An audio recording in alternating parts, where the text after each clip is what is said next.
Hey, this is Ebube Olivia Akueme and I'm coming to you live from Kent in the UK. How are you today? I hope you're well and you're good and you're having an absolutely fantastic Wednesday. It's another Wednesday. We're moving through the year as quickly as possible, as quickly as the year can. I'm sure the year is not running, but it feels like, today is already the 15th. So, anyway, I hope you're well and you're good and you're having a very good day. I am having a very good day. Busy as usual, tiring as usual, but here I am on another Wednesday. I'm grateful and I'm thankful to be here. And today, my topic is all about worry. So I think about 2 weeks ago, or thereabouts, I talked about fear. And of course, one of the things that I said, and the reason I was speaking about it is because oftentimes it's one of the things that stop people from forging ahead, making any form of progress in their year. So whatever it is you want to achieve, whether it's in your health, your relationships, your career, your finances, or your spirituality, the reality is that things like fear, and today my conversation is all about worry, would obviously be one of those things that will stop you from moving ahead. So worry is often said to be, something that gives you something to do. It gives you something, like it's like a rocking chair. So, you feel like you're on a rocking chair. You feel like you're doing something, but at the end of the day, in all honesty, it gets you absolutely nowhere. However, the biggest issue about worry, apart from side effects or whatever we might call them, affecting your health and all of that, the biggest thing about worry is that it's one of those things that would actually stop you from sincerely and truly making progress in your year. So again, if you have a goal, if you have an accomplishment in your mind, something that you want to see happen at the end of this year, you have to stop and ask yourself, how am I dealing or handling my worries? How am I actually, handling them? What do I do? What's my strategy? If I have things that I'm really, truly worrying about, I'm highly concerned about these things, how do I handle them? Because if you don't have any way of handling your worries, you find that oftentimes you might end up, worrying about something over and over again to the point where it stops you from taking any action, any form of action, anything that would move you or advance you, move you forward in that very thing that you want to do. Now, this is one major reason why you just cannot let worry get in the way of your goal, get in the way of your accomplishments, get in the way of the thing that you truly, sincerely want to achieve. So today is all about worry. If you are someone who worries a lot, tonight's conversation is for you. If you're somebody who worries maybe from time to time, tonight's conversation as well is all about, is for you. If you're somebody that maybe you worry, occasionally, I think you can learn a thing or two. I mean, some people are very, very good at sort of like managing their worry, but I think a lot of people are not, especially when you have responsibilities. So remember, as I said at the beginning, worry is like a rocking chair. It gives you something to do. You feel that, okay, I'm doing something. Your mind is very active. But when you look at your results, when you look at where you currently are, you're still at this very same place. You haven't made any kind of progress whatsoever. So the first thing, how do you tackle worry? How do you handle worry? How do you make sure that it doesn't stop you in your tracks? It doesn't stop you from progressing. It doesn't stop you from taking the necessary actions or action that you need to take. And like I said, it might be in your health, your career, your spirituality, your finances, or your relationship. Number one thing to do, it's a mind thing. It's a mind thing. The first thing is that you have to prepare. You need to prepare your mind and yourself, to enter into this sort of like mindset as to what can the worst case scenario be. Because oftentimes our worrying is also linked to fear in a way. One produces the other. That's the reality. And so you want to ask yourself, what is the worst case scenario? So if, for instance, and that's always the problem with worry, because it comes with this, what if that happens? So you ask yourself, okay, what if the worst case scenario happens. And it's always very, very important, like I said, to have a strategy. Now, this is one way of strategizing. So you get a pen, get the paper, a piece of paper, or a notebook, whatever it is that you want to use, but make sure you're noting it down in a way that you would remember. Some people prefer to use their phones or whatever. Whatever you choose to do, have this conversation with yourself. What if the worst case scenario happens? What are you going to do? And then, based on that, begin to work back. Like, okay, if this happens that way, this is what I'm going to do. If, for instance, things go south, as opposed to going the other way, things go pear-shaped, as they say, as opposed to going the other way, what exactly am I going to do? And in many cases, you're the only one that can answer, because when it comes to worrying, the reason why a lot of people worry is because it's down to their level of how much pain, how much they can handle. Let's just keep it very simple. How much pain or stress that they can handle. That's why they worry. A lot of people that worry, their threshold is a little bit, is smaller than those of people that don't really worry per se, or worry less. Let's put it that way. So begin to write down what are the necessary things that you will do, your strategies, for instance, or maybe your plan.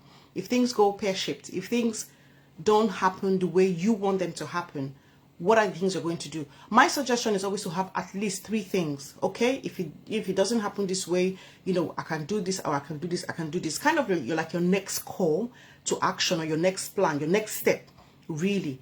And sometimes in life, things don't happen. But the problem with worrying is that oftentimes it doesn't pan out the way you've been worrying about. It's not always as bad. But let's just say that's, is that bad that you're thinking it's going to happen.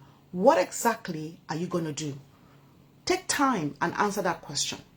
Don't come into any kind of situation without any backup plan. Let's put it that way. Now, this is if you're a warrior, if you're somebody who really, truly worries a lot. Some people are, some people have this mindset like they don't really care whatever happens. So if things don't go the way they're meant to go, they can't be asked, it's none of their business, that sort of thing.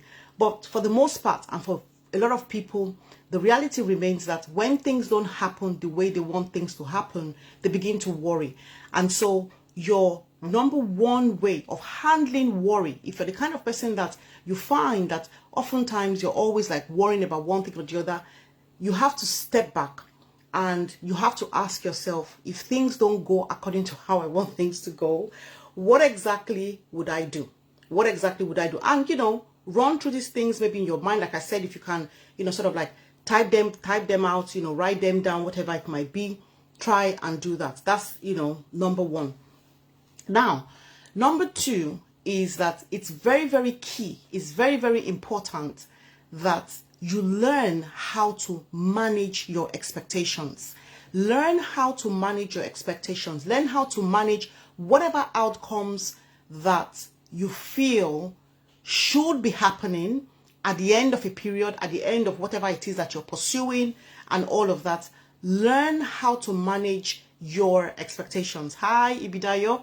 How are you? You're welcome on here. Thanks for tuning in. I hope you're well and you're good. So if you're just tuning in today, I'm talking about worrying, and I'm talking about people that tend to worry a lot. And the reason why I'm talking about worry is because, again, this is the beginning of the year. As we, go into the new year, it's still a very, very new year, even though people are not saying Happy New Year anymore, but it's still a very new year. We're only 15 days into the first month. And one of the things that we find year in, year out is that there's certain things that stop people in their tracks, stop them from actually going out there and achieving, doing the things that they want to achieve. Number 1, I talked about this about 2 weeks ago on my Facebook Live, is fear. Number 2, and this is what I'm talking about today, is worry. A lot of people worry. They worry that things will go this way. They worry that, there's a lot of what ifs. And all those what ifs are the things that actually stop them in their tracks. So my number 1 point is that you have to prepare your mind and yourself to enter into and handle the worst case scenario, whereby you're writing down, maybe on your phone if you have your notes, or you're physically writing. Now, I love to write down. I'm always writing, and writing down the things that you will do if the worst case scenario happens. So if the worst happens, this is how I'm going to handle it. And you want to take time and think things through and say, okay, this is the thing I'm going to be doing, or this is, you know, my next step. Okay, so you want to kind of be one step ahead of your worry. For the warriors, this will be one way to kind of like handle your worry. Okay, you have to put your worry in check. If you don't put your worry in check, I'm telling you, it's going to sap you of your energy, because it's going to be giving you something to do. It makes your mind very, very active, but you find at the end of the day that you're not productive when it comes to worrying. So number one is making sure that you sort of like handle and ask yourself, what is my worst case scenario? And then have at least a minimum of 3 things that you would do, or you would say, whatever the circumstances, if the worst case scenario happens. My number 2 has been that you have to learn how to manage your expectations. Managing your expectations simply means that be prepared. If you were expecting 100, and let's say you have a business deal, you're expecting 100, and then out of the business deal, say like you had 80 or you had 70. Again, it's a way of managing those expectations. So understand that, look, life would not always go according to how you want it to go all the time, but managing your expectation, again, has to do with your mindset, whereby you're thinking, okay, it can go this way, it can go this way. It might happen, the results might actually happen, but not happen to the degree to which I want it to happen. So if I was expecting like 100%, or maybe 90%, I'm getting like 60%. And you want to, in managing your expectations, you want to take the feedback, the reason why it didn't get to the 100 or the 90 or whatever it is that you're expecting. And this is where you begin to learn from, you know, what has gone before you, if it, whatever you want to call it, failure, whatever. Just get that feedback so that next time you can then, you know, be better. You can do things better. Your approach probably will be better, and your expectations will be slightly higher. If you fall short, you're not falling short as you did the first time. So again, it's a learning curve at the end of the day. My number 3 point is this, and I always do this. Always learn how to challenge your worry. The same thing with your fears. Learn how to challenge them. The way you always challenge them is by asking a counter question. So for instance, if your fear says, oh, you know, what if you go and speak to those people and they reject you and they don't accept your proposal? Okay, that can happen. That's the worst case scenario. But then you want to challenge your worry and say, okay, what if I go and speak to those people and they accept? Okay, and you find a lot of times that when you challenge your worry doesn't always have a response back, because your worry doesn't know the answer. And so if you're somebody who is constantly given to just accepting everything your worry in your mind tells you, and you're constantly acting on it, you find that you're leading yourself astray. So learn how to challenge your worry. Now, one of the things that I will recommend, and this I do a lot, is I write them down. So when you write them down, again, you want to write them down in positives, because remember, your worry is always telling you things in negatives. So it's always telling you, okay, what if you go and then the outcome is rubbish? What if you go and they reject you? What if you go and you fail? What if? Now say to your worry, say to turn things around and say, okay, what if I go and things happen positively? Things happen, the outcome becomes positively. In fact, this is what I do when I write down. I just write it down. I went to XYZ, I had a meeting with them, and this was the outcome, and I leave it like that. So I'm beginning to train my mind to think positively. I'm beginning to train my mind to challenge those ideas that my worry is bringing, that is definitely not serving me and is not beneficial to myself.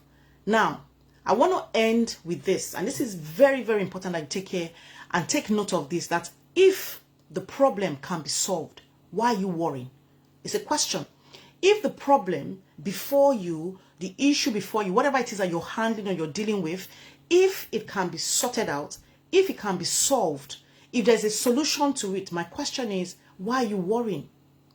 Also, if it cannot be solved, if it cannot be resolved, if there's no solution to it, why are you worrying? So do you see, my friends, when I asked that question at the beginning, What is beneficial about worry? Nothing. Nothing. There is absolutely nothing. Worrying is like a rocking chair. It certainly gives you something to do. You feel like you're doing something, but it gets you nowhere. So let me stop here, my friends. Until next Wednesday, stay well, be well, and learn how to handle your worry. These are my tips. I hope you found value today. But remember that without learning how to handle your worry, it will be very difficult to go through your goals, get through anything that is meaningful to yourself in this new year. And that's the reason why whenever you have any iota, any tiny iota bit of worry, it is time to bring on your A game by tackling that worry head on and having your plan and your strategy towards handling your worry. Until next time, my friends, stay well. Oh, hi, Jesus John Jobe. Thanks for tuning in. I hope you're well and you're good. Anyway, thanks, my friends. And until next time, until this time, next week, Wednesday, stay well, be well, and learn how to handle your worries. Take care, my friends. Bye.